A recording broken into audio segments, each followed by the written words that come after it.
engkau walladzina takhadhu dinakum, yang dia membuat agama jadi buah ejekan, walaiban buat permainan. Jangan pilih pemimpin yang pemimpin memilihnya dia, yang dia orangnya itu meninggalkan agama, yang agamanya dibuat agamanya dibuat main-main, agamanya dibuat ejekan-ejekan. Tadi ejekannya nyamar makrufnya dimungkar. Kalau ada pemimpin yang nyamar makrufnya mimurka, jangan dipilih. Itu maksudnya. Janganlah kalian mengambil pemimpin orang-orang yang nyamar makrufnya bingung, pura-pura berbuat baik pada saat pilkada, pada saat pileg, pada saat itu setelah itu lupa. Udah jadi lupa. Orang-orang yang membuat agama jadi bahan ejekan, jadi ejekan doang. Pas udah itu gitu. Tapi kan kita nggak tahu orang itu begitu janjinya bener apa kagak, Pak Ustadz. Iya, makanya di Al-Quran udah ada, jangan kamu pilih orang yang nyamar makruf, yang bingung, yang membuat agama jadi bahan ejekan dan permainan.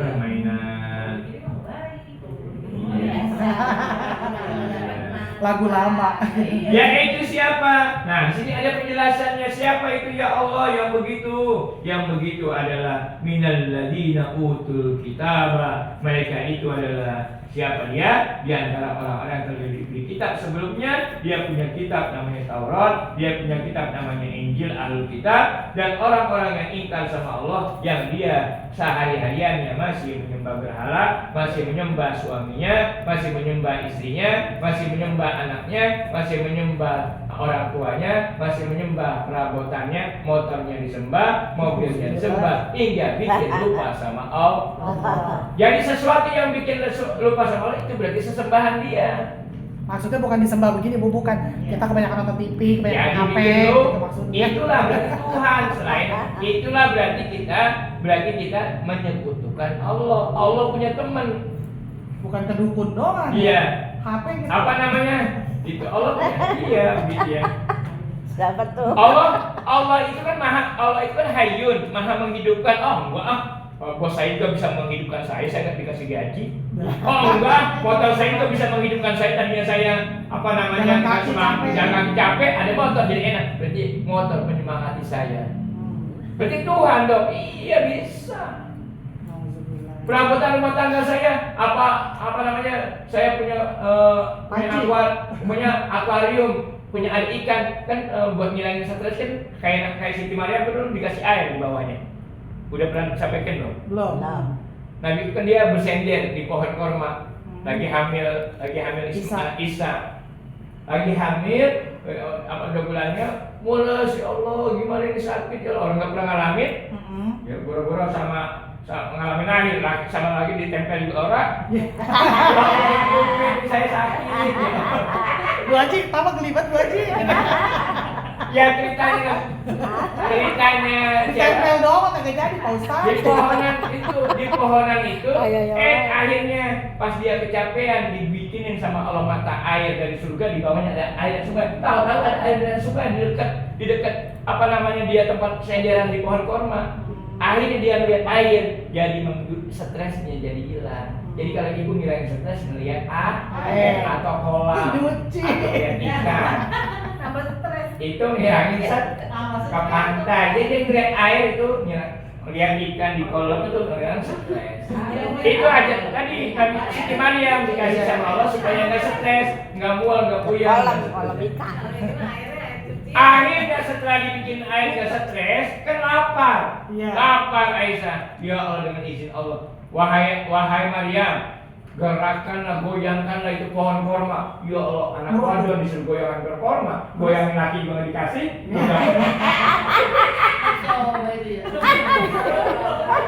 Ini goyangin pohon korma karena habis ngelihat air hilang stresnya, jadi kuat. Jadi ibu kalau pengen kuat lagi ngelihat air.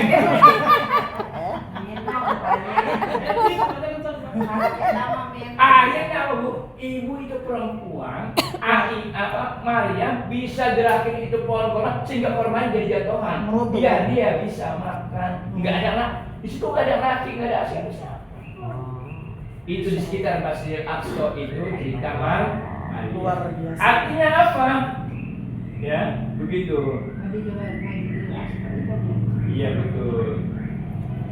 Karena itu ibu sekalian bertakwalah kepada Allah jika ibu betul-betul orang yang beriman. Bagaimana cara bertakwa yang tadi? Sholatnya jangan bolong-bolong. Ya, sholatnya jangan bolong-bolong. Terus yang kedua tadi menunaikan zakat baik yang wajib maupun yang sunnah. Begitu. Itu kalau berarti ibu bertakwa kepada Allah kalau ibu memang betul-betul beriman dan matinya kepingin husnul khotimah. Matinya ingin husnul khotimah. Ibu-ibu jadi betul Allah yang membuat Allah coba. Allah kan maha hidup. Enggak. Laki gua juga bikin saya hidup. Tadi saya lesu. Suami datang, terus semangat. Itu sama seperti omongannya Raja Namrud kepada Ibrahim. Im, apa Lut? Apa istimewanya Tuhan kamu sehingga saya suruh nyembah Allah? Tuhan saya bisa menghidupkan dan bisa mematikan. Saya juga bisa, Im. Mana? Panggil orang kampung. Gua matiin. Gua bisa mematikan. Mana orang kampung? Sini. Yang ini sini. Kumpul. Orang pengobak. Gua kasih. Wah, 1 orang 1 juta. Hidup dia seminggu. Kata Raja Namrud. Apakah Ibrahim sampai di situ dia? Diuji. Wah, udah dah, saya ikutin ente aja. Apa Ibrahim begitu? Lah, Ibrahim pintar Ibrahim. Apa kata Ibrahim? Ibrahim diajarin sama Allah. Ibrahim kan pintar ya. Sama apa pintarnya Ibrahim? Kan tadi dia ngelihat bintang. Wah, ini bintang nih, kayaknya bagus buat Tuhan. Banyak banget besar ini Tuhan saya nih. Dia lagi nyari Tuhan. Ternyata bintangnya kecil. Ada yang lebih gede lagi, bulan. Kelihatan dari sini. Wah, ini bulan nih. Bulan nggak ada. Tahu-tahu besok pagi tenggelam. Wah, masa Tuhan tenggelam? Wah, ini matahari nih. Wah, lebih gede. Pas besok sore tenggelam lagi. Berarti Tuhan saya adalah yang menciptakan semua ini. Sama kita ngeliat motor. Wah, ini enak nih bisa menghidupkan saya nih. Wah, ini kayak laki nih. Tapi kali itu mati. Nah, Ibrahim tanya lagi sama Raja Namrud, bisa jawab kok orangnya? Kalau bisa jawab berarti dia Tuhan. Raja Namrud, saya nanya, apa Im? Nanya Im. Saya Raja Namrud menganggap orang siapapun dia anak buah dia. Siapa? Padahal dia kan nabi ya. Siapa aja dianggap. Im, sini. Im sini. Ibrahim namanya Raja Namrud. Oke, Raja, kamu bisa menghidupkan dan mematikan sama seperti Tuhan saya. Sekarang, besok pagi, saya tunggu. Ditantang sampai Ibrahim. Besok pagi, yang tadi pagi matahari terbit dari sebelah timur. Besok pagi, tolong sebelum subuh mataharinya digeser terbitnya ke sebelah barat, biar cepat-cepat kiamat. Apa kata Namrud? Bohong, itu tahu kan mukanya merah. Kalau bisa jawab, berarti dia bukan Tuhan. Nyuruh ngegeser matahari terbit ke sebelah barat, itu kan kiamat. Iya. Perbuat kiamat tuh nggak bisa tuh. Artinya begitu, kecelek sama Nabi Ibrahim. Paham ya? Termasuk tadi barang-barang perabotan, Suami, ya anak. kayak ya apa soal kalau Ibrahim kan bahasanya bintang, bulan dan seterusnya. Nah, itu yang bikin menjauhkan diri sama Allah. Supaya jangan itu jadi sekutu bagi Allah, caranya ada. Ma'iyatullah caranya. Libatkan Allah setiap kita memandang hal-hal dunia yang membuat kita menjadi sekutu. Kita pandang hati kita, libatkan Allah di dalam pada saat kita memandang. Jadi bukan hanya dapat gantengnya, dapat mesemnya, dapat anunya, tapi kita dapat pahalanya. Apa dia Pak Ma'iyat? Libatkan Allah pada saat kita memandang suami, sehingga kita bukan hanya dapat dari suami, tapi dapat pahala dari Allah. Libatkan kita memandang motor. Ya Allah, alhamdulillah motor ini bisa baik, bisa saya kesini. Itu libatkan Allah di dalamnya. Baca Bismillah, Bismillahirrahmanirrahim, sama laki juga baca Bismillah, cium tangan. Itu berarti libatkan Allah. Kalau ibu sama suami nggak tidak cium tangan. Kalau ibu pakai motor nggak baca bismillah, pakai mobil bersih-bersih perabotan nggak ma'iyah atau libatkan Allah di dalamnya, maka semuanya cuma dapat bersih doang perabotannya, nggak dapat pahala. Ibu bersih-bersih kasur cuma bersih-bersih doang supaya bersih dari kuman, tapi nggak dapat pahala kalau nggak baca doa. Kenapa ibu tidur baca doa, bangun tidur baca doa, makan baca doa? Itu dalam rangka ma'iyatullah, melibatkan Allah di dalamnya makan kita. Biar kita ditemenin sama Allah dalam makan, nggak ditemenin sama setan. Jadi ibu sekalian, makanya ada doa pada saat orang berangkat haji atau berangkat teman, Allahumma anta shahibu fis safar, didoakan sama yang di tanah air. Ya Allah, semoga Allah menjaga engkau, mendampingi engkau sampai engkau ke tempat tujuan.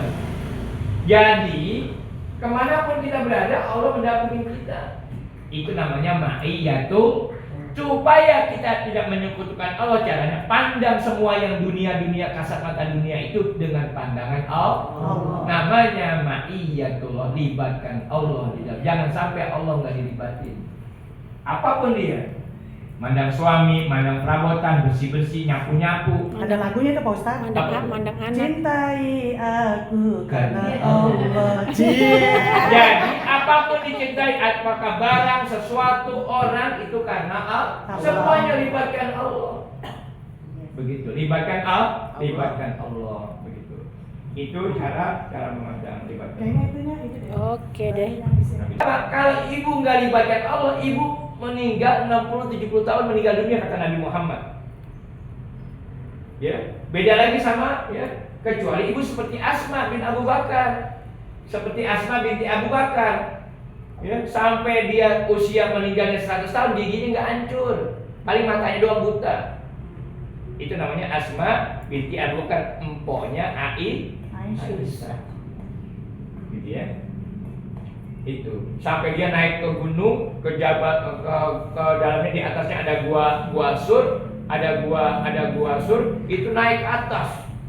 Lagi hamil, siapa yang di perutnya adalah Abdullah. Siapa suaminya? Jubair bin Awam. Ini lagi hamil, tua, naik ke gunung, tua. Ya, tuh begitu. Dan memang Asma itu rajin olahraga, naik gunung. Olahraga itu biar panjang umur sampai giginya dia terjaga. Paling matanya doang buta sampai dia meninggal dunia. Usianya 100 tahun meninggal dunia. Kita mah gigi yang kalah.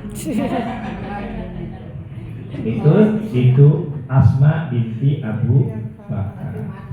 Usia sampai 100 tahun masih ada giginya, masya Allah. Iya, gitu. Cuma larinya ke matanya buta sampai meninggal. Ibnu Umar, hadis dari sahabat Ibnu Umar. Kalau Ibnu Umar itu adalah anaknya Umar bin Khattab anhuma. Siapa dia? Namanya Abdullah bin Umar. Kalau tadi anaknya Asma namanya Abdullah juga. Kebanyakan itu anak-anak sahabat Nabi itu namanya Abdullah. Pengen ngalap barokah dari bapaknya Nabi. Dan juga Nabi Muhammad pun punya anak namanya juga Abdullah juga. Abdullah kan lahirnya pada saat mau hijrah terakhir itu dari sekian. Bapak saya juga Abdullah. Iya. Abdullah itu Besok punya anak kan namanya Abdullah gitu. Abdullah itu artinya hambanya Allah. Hadis ini dari Abdullah bin Umar.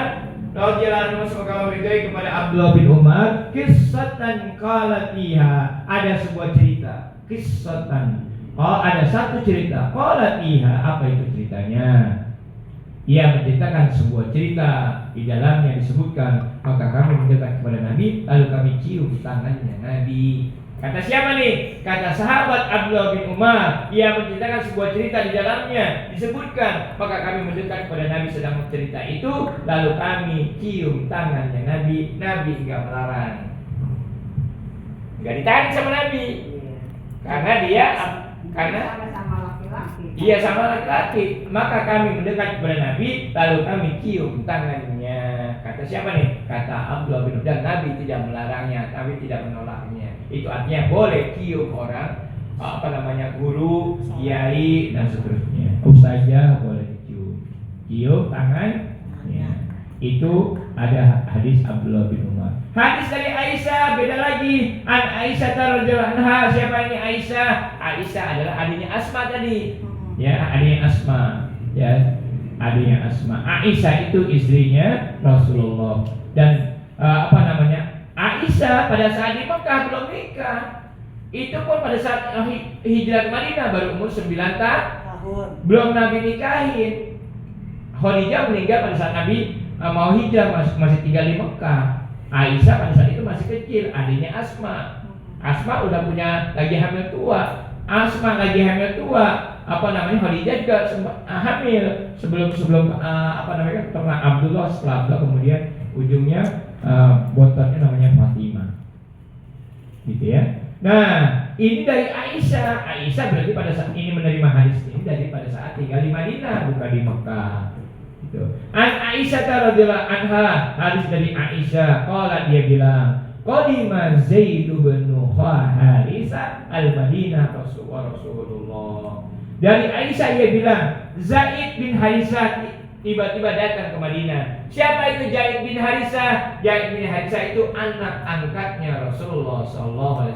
Berarti juga anak angkatnya Aisyah. Namanya Zaid. Zaid itu tadinya namanya Zaid. Pernah Nabi namanya diganti jadi Zaid bin Muhammad. Karena dia diangkat sama Nabi, diadopsi sejak masih bayi. Jadi Zaid bin Muhammad. Tapi kemudian dimarahin sama Allah, jangan pakai begitu. Di Al-Quran ada, akhirnya diganti nama bapaknya. Siapa bapak kandungnya? Harisah. Walaupun pakai tamarbuto, tapi dia bukan cowok, bukan cewek, tapi laki-laki.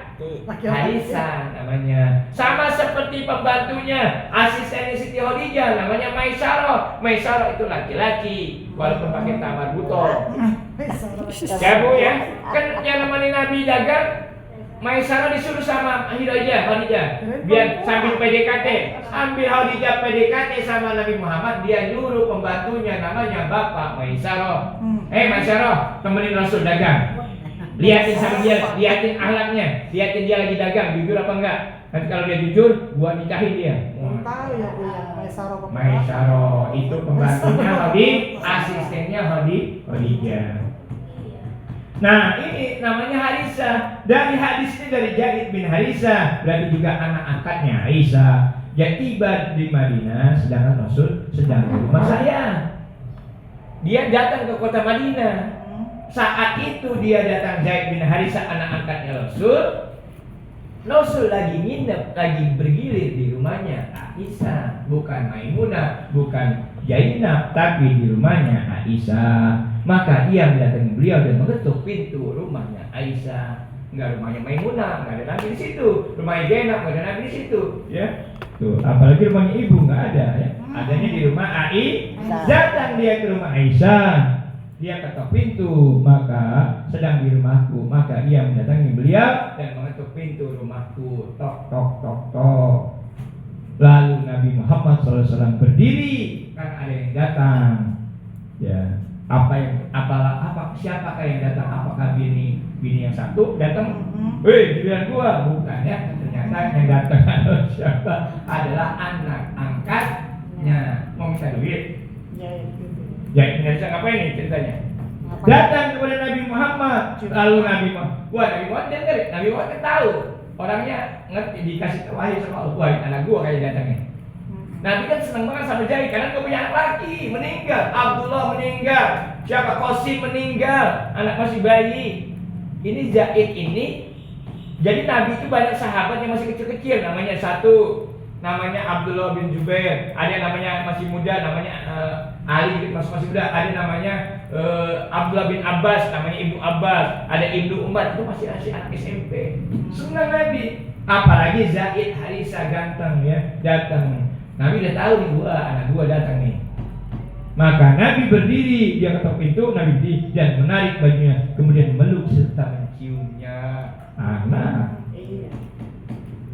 Jadi ibu datang anaknya, ya menarik bajunya, ditarik bukan digedein. Kalau anaknya perempuan, ya anaknya perempuan.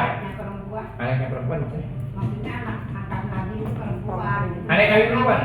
Belum ada ceritanya di sini.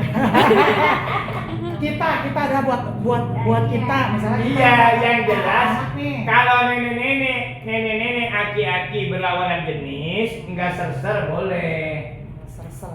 Tapi kalau ser-ser jangan, berarti masih walaupun sudah menopause. Masih nafsu. Tetap ser-ser jangan. Iya, contoh kan kata Bu Haji, misalnya Bu Haji punya anak angkat nih. Iya. Kita laki-laki. Iya, Nah, itu apalagi boleh iman, nggak peluk? apalagi Bukan eh, iman, apalagi anak-anak. mantu. Boleh nggak kita peluk gitu? Iya. Anak Jadi angkat. boleh atau tidaknya yang membuat tidak boleh karena ser-sernya ya. Kalau nggak ada ser-ser nggak apa-apa. Apakah itu anak angkat? Apakah itu menantu? Sama. Jadi ini dengan lihat dulu bacanya. Maka ini yang datang, ya ini yang datang bukan bininya Zaid bin Harisah, tapi Zaid bin Harisahnya datang dia, maka Nabi berdiri dan menarik bajunya, kemudian meluk serta menciumnya karena anak angkatnya. Penjelasannya ke Nabi doang ya, ke Aisyahnya enggak ya? Enggak Aisyah enggak meluk, enggak. Yang meluk adalah Nabi Muhammadnya. Aisyah di dalam. Karena Nabi saya. Lah Aisyah kan sama Zaid sama-sama masih muda. Ntar kesengsem. Paham lah itu. Karena kan itu mah Aisyah mah laki sama perempuan kan enggak. Iya. Bukan muhrim. Apalagi masih muda. Lagi masih muda. Iya. Terakhir kita ke bab yang baru, membesuk orang sakit, mengantar jenazah. Wah, udah dekat mati. Ya Allah. Baru ngaji gitu ya. Serem banget. Dua hadis lagi. Ini masih salaman nih, masih tentang salaman. Salaman dulu baru mati. Salaman dulu baru mati. Ya Allah, ini berarti yang nulis pinter nih, Imam Nawawi Ad-Dimashqi, orang Damaskus. Nyusunnya pas banget. Salaman Aduh, dulu. salaman dulu biar maaf lagi maksudnya. Itu bacaan. Oh, pinter berarti yang nyusun kitab ini pinter. Oke, hadisnya begitu. Pertama Zaid bin Harisah. Yang kedua, yang selanjutnya hadis ke-897. Ini 898 selesai. Nanti bab baru tentang membesuk orang sakit, mengantar jenazah, mensolati dan seterusnya sampai ke kubur. Sampai kita. Ya Allah banyak umur ya Allah. Amin. Amin. Ini Sehat. belum selesai nih Al-Maidah ya Allah. Belum selesai. Banyak. Kalau kita mencium tangan dulu kalau punya laki-laki juga nggak boleh kan? Iya. Enggak. Bu Haji serseran apa enggak? Kita yang perbuatan baik, la tahkiranna minal ma'rufi syai'an walau anta laqa'aha biwajhi tarkin. Walau hanya dengan menyambut saudara dengan muka ceria senyum. Jangan sampai ninggalin saja sama saudara itu. Walau hanya dengan menyambut saudara kamu dengan mukanya ceria, dengan tabassum, dengan senyuman. Itu. Jangan sekali-kali kamu mengatakan enteng itu wah gampang enteng ah. Jangan, itulah kebaikan, bisa jadi itulah yang membuat kita husnul Fatimah. Hadis yang terakhir dari sahabat Abu Hurairah, ini orang tua. Kalau Abu Hurairah orang muda nih. Bagaimana ngomong sama orang tua? Beda lagi Nabi itu. Kan jadi begitulah kita melihat ngomong itu, lihat siapa yang kita ajak ngomong. Jangan disamain ngomong orang tua sama ngomong anak bocah sama itu. Jangan. Dibeda, Bedain. karakternya beda, caranya beda. Bagaimana Nabi ngomong sama itu? Nabi ngomong sama Abu Dhar anak muda. Bagaimana dengan Abu Hurairah yang rumahnya nempel sama rumah Nabi? Ini rumah Nabi, sampingnya adalah rumah Abu Hurairah. Kenapa sampingnya? Temboknya nempel sama tembok Nabi. Apa itu? Masjid Nabawi. Itulah rumahnya Abu Hurairah. Merebut di situ, ulama di situ, guru di situ. Makanya dia sering menerima riwayat hadis dari Nabi Muhammad karena rumahnya berdekat masjid rumahnya. Merebut. Sehari-hari di situ. Ya dia punya kucing, maka disebut dengan Abu Hurairah, bapaknya Kucing. Abu Hurairah bilang Nabi itu, nah kan namanya tahu siapa yang datang ke rumah Nabi tahu. Siapa tuh Abu Hurairah itu?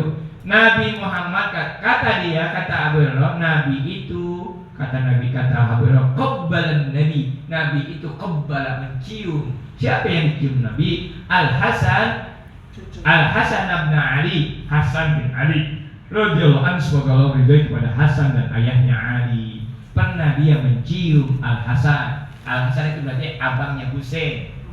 Ya. Tuh. Maka lalu kemudian ada Al-Aqra' bin Habis bilang, ada Dan ada seseorang yang namanya Al-Aqra bin Ibnu Habis bilang begini, sesungguhnya aku punya 10 orang anak. Tadi Nabi punya cucu. Datang itu cucu, dia mencium Hasan. Artinya ada orang lain di sekitar situ pengen ikut cara Nabi. Saya punya anak 10. Kata siapa nih? Kata seorang sahabat namanya Al-Aqra ibnu Habib. Namanya dia punya 10 anak. Aku tidak pernah sekalipun mencium satu pun dari mereka. Nabi punya 1 dicium. Maka Rasul bersabda, siapa yang tidak mengasihi. Makanya muncullah hadis Nabi kemudian yang dihafal sama anak TK, mal la yarham wa la yurham. Ya kan? Anak TK, anak-anak kecil sekarang pada apa tuh? Mal la yarham wa la yurham. Siapa yang tidak mengasihi, maka ia tidak akan dikasihi. Kalau tidak pernah mencium anaknya yang 10 tadi, salah satunya ataupun tidak sama sekali, maka dia nanti kalau udah gede enggak akan mengasihi dan enggak akan dikasihi sama siapapun, karena ibunya sendiri nggak mau menciumnya. Jadi mencium anak itu wajib. Cucunya Unyang-unyang tak bocah. bocah. Maka siapa yang tidak mengasihi, maka ia tidak akan dikasihi. Anaknya dewek nggak mau dicium, anaknya orang lain dicium, karena harap sesuatu. Nah itu dia. Selesai. Besok kita membesuk orang sakit.